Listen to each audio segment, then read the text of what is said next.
Hi there. This week I've been thinking a lot about collective trauma. If you've been following the blog, back in May I wrote about the coming mental health crisis.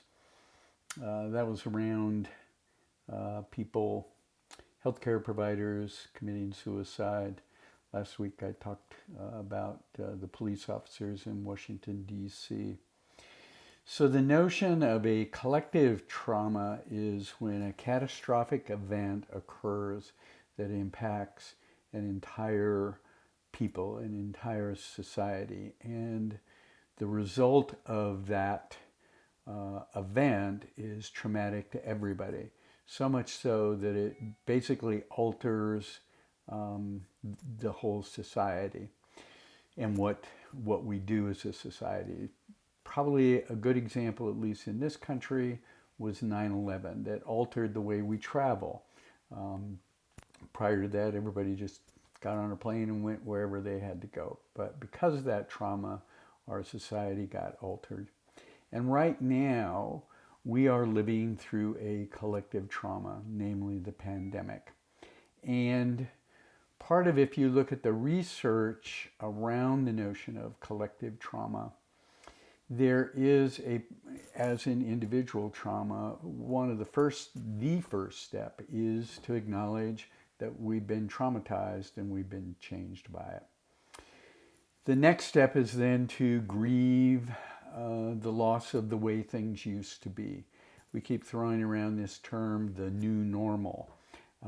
Like quickly we're going to somehow do that, but you really have to grieve the loss of the old normal.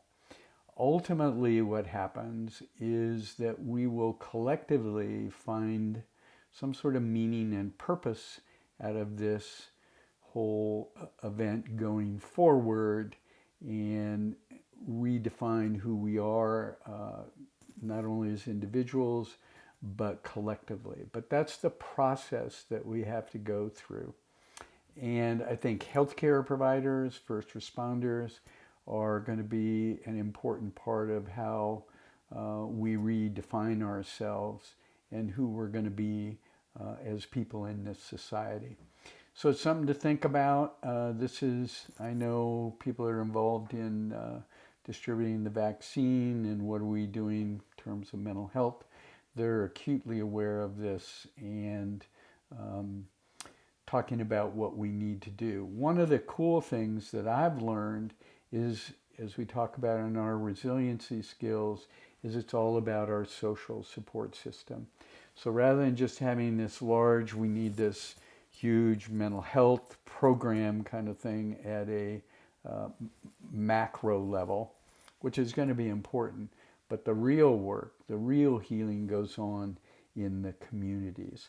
So any ways that communities can come together and support each other, the better off we're all going to be. And that was true in terms of a protective factor against individual trauma. It also can help us collectively. So think about ways that you can do that in your community, is to create those small, impactful social support systems. So we'll talk to you next week. All right, stay safe.